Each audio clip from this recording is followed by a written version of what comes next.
రాత్రి జరిగిన పెనుగులాటలు, guest house లో పడి ఉన్న నీ గాజుల్ని, నా నేరాన్ని గుర్తు చేయడానికి, నన్ను మళ్ళీ ఏ తప్పు చెయ్యనివ్వకుండా ఉండడానికి ఈ గుళ్ళో ఉంచాను.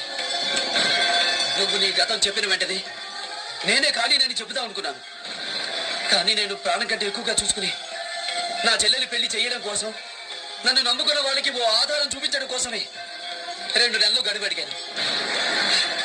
నేను అడిగిన గడువు ఈ రోజుతో తీరిపోయింది. దేవుడు నాకు ఇచ్చిన టైం కూడా పూర్తి అయిపోయింది.